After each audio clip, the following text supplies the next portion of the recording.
ទំនុកដំកើងជំពូក36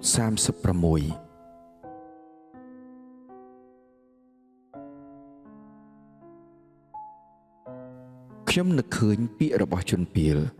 ដែលនិយាយក្នុងពេលបះបោរថាមិនបាច់គោរពកោតខ្លាចព្រះជាម្ចាស់ទេគេបញ្ចើ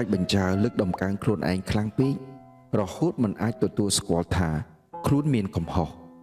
គួរឲ្យស្អប់នោះឡើយគេពោលសុទ្ធតែពាក្យកុហកបោកប្រាស់គេលែងស្គាល់ខុសស្គាល់ត្រូវទៀតហើយសំបីតែនៅពេលដេកក៏គេគិតពីគម្រោងការធ្វើអំពើអាក្រក់ដែរគេមានអ្នកដើរនៅក្នុងផ្លូវមិនល្អគឺគេមិនព្រមបោះបង់អំពើអាក្រក់សោះឡើយអូព្រះអម្ចាស់អើយព្រះハរតីមេត្តាករុណារបស់ព្រះអង្គខ្ពស់រហូតដល់ផ្ទៃមេឃព្រះハរតីស្មោះស្ម័គ្ររបស់ព្រះអង្គខ្ពស់ដល់អាកាសវេហាព្រះハរតីសុចរិតរបស់ព្រះអង្គមានកម្ពស់ដូចភ្នំដ៏ខ្ពស់បំផុតព្រះតម្រេះរបស់ព្រះអង្គជ្រៅដូចមហាសាគរអូព្រះអម្ចាស់អើយព្រះអង្គសង្គ្រោះទាំងមនុស្សលោកទាំងសត្វដេរឆាន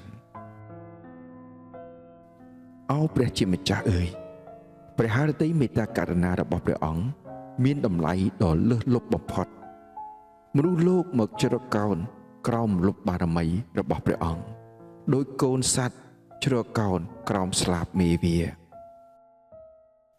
ព្រះអង្គប្រទានអាហារយ៉ាងបរិបូរណ៍ឲ្យមនុស្សលោកនៅក្នុងព្រះដំណាក់របស់ព្រះអង្គហើយព្រះអង្គប្រទានឲ្យគេមានអំណរសប្បាយដ៏ហូរហៀរដោយទឹកទន្លេត្បិតព្រះអង្គជាប្រភពនៃជីវិតហើយយើងខ្ញុំមើលឃើញពន្លឺដោយសារពន្លឺរបស់ព្រះអង្គ